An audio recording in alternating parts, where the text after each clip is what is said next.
Alors, bonsoir tout le monde. Aujourd'hui, il sera question du pardon. Il va être question du pardon à travers l'histoire de Joseph dans la Genèse, plus particulièrement à partir du chapitre 42 au chapitre 45, mais on va quand même voir le début de l'histoire un tout petit peu pour nous mettre en marche. Et c'est sûr que le pardon, c'est un sujet qui est assez délicat parce qu'il y a des circonstances dans la vie, il y a des blessures qui ne se pardonnent pas de façon magique en criant lapin, là, on s'entend là-dessus. Et puis, c'est tout un cheminement, c'est, ça requiert beaucoup de patience envers soi-même, ça requiert beaucoup de patience envers toutes ces émotions qui montent et puis qui sont à la fois bonnes, mais qui peuvent être aussi encore des sentiments d'amertume, des sentiments même peut-être de violence jusqu'à un certain point. Alors, c'est important aussi de faire la différence entre la blessure puis la volonté de pardonner. La blessure, c'est quelque chose qui nous dépasse en quelque sorte. Et c'est là que ça demande une certaine intervention divine dans le sens que Dieu peut nous aider, nous accompagne dans ce cheminement par la grâce et par son Esprit Saint. Et Jésus, de par son pardon qu'il a obtenu du haut de la croix, déjà, peut semer en nous cette grâce du pardon qu'il a lui-même vécu.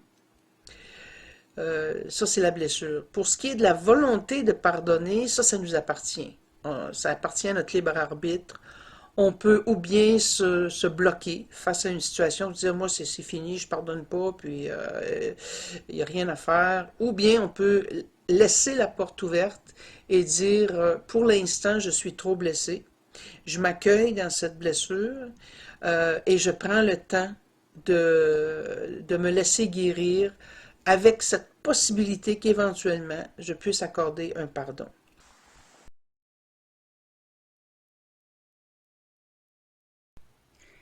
Alors, on a vu jusqu'à maintenant que euh, Joseph avait mis la coupe dans le sac du plus jeune et puis que les soldats ont arrêté le plus jeune parce qu'ils ont découvert que la coupe était cachée dans son sac.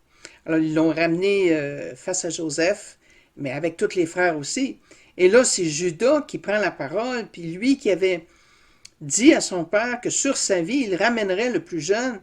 Là, il était vraiment découragé, si on veut, mais il parlait là, avec toute son impétuosité, puis toute son affirmation, tout ce qui pouvait sortir de lui. Puis il a dit à Joseph, moi je suis prêt à rester à la place de Benjamin. Il faut que Benjamin retourne vers notre vieux père, sinon notre vieux père va en mourir de peine. Il a déjà perdu l'autre fils, et s'il vient qu'à perdre celui-ci, ben, il va mourir de peine. Alors, prenez-moi à la place et puis faites de moi ce que vous voulez, mais laissez partir le Benjamin, le plus jeune. Alors là, Joseph, il est vraiment ému au fond de ses entrailles parce que il s'aperçoit que c'est plus le même Judas qu'il avait connu, le même Judas qui l'avait trahi, qui l'avait vendu. Là, devant lui maintenant, il y a un Judas qui est prêt à sacrifier sa vie pour le plus jeune des fils, qui est prêt à tout faire pour ramener le fils à son père. Alors Joseph est profondément secoué.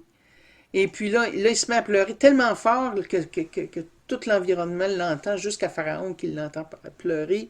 Et il se tourne et il leur dit, là c'est le moment de vérité, là, hein, il leur dit,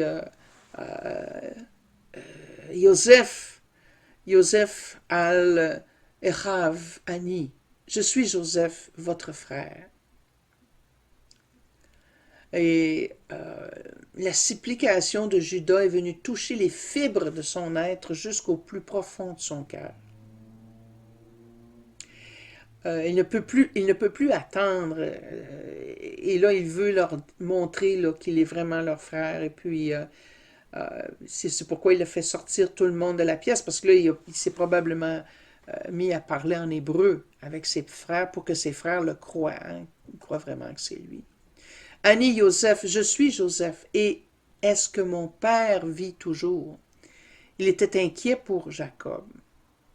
Mais les frères étaient tellement secoués, il avait la bouche bée, il répondait plus, là, il le regardait, puis euh, ces paroles-là étaient courtes et saisissantes, hein? Euh, mais la pensée que son père pouvait être encore en vie a stimulé Joseph à se révéler tel qu'il était, que c'était lui, là. Euh, ça là, la pensée de revoir son père en vie, là, ça l'a porté à se dévoiler devant ses frères. Et aussi le fait que Judas était prêt à se sacrifier.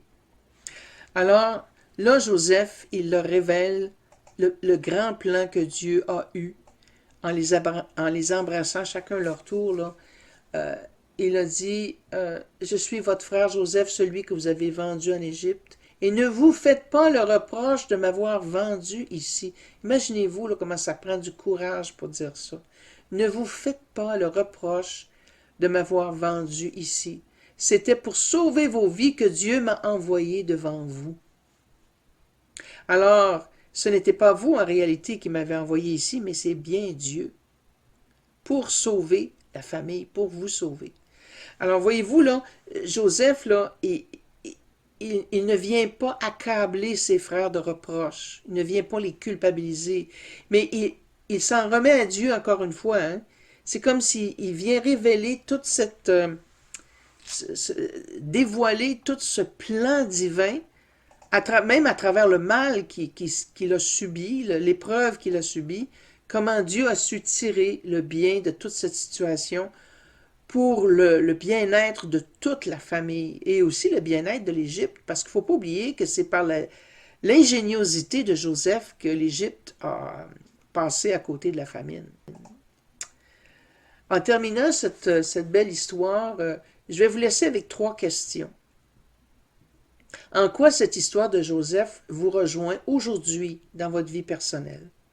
Prenez le temps de répondre à la question. Et je terminerai par cette belle prière.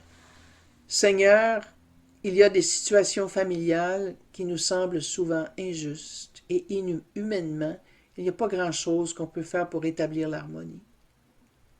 Mais toi, Seigneur, tu es le Dieu de l'impossible. Et nous te confions aujourd'hui, Seigneur, toutes ces situations que nous ne pouvons pas changer, pour que toi, tu y apportes ta touche d'amour et de pardon. Nous te le demandons par Jésus ton Fils qui a pardonné du haut de la croix, en disant, Père, pardonne-leur, car ils ne savent ce qu'ils font. Que son pardon soit dans nos cœurs, envers tous nos proches et même nos ennemis. Amen. Alors j'espère que cet extrait de vidéo vous a plu. Si c'est le cas, vous êtes invité à vous rendre sur mon site web, violenecouture.com, dans la section vidéo. Et vous pourrez, si vous le voulez, télécharger cette vidéo au complet pour la somme de 3 $. Ces petits montants nous aideront à boucler, si vous voulez, le budget qui sert à cette œuvre aux 400 des Écritures. Un gros merci et à la prochaine.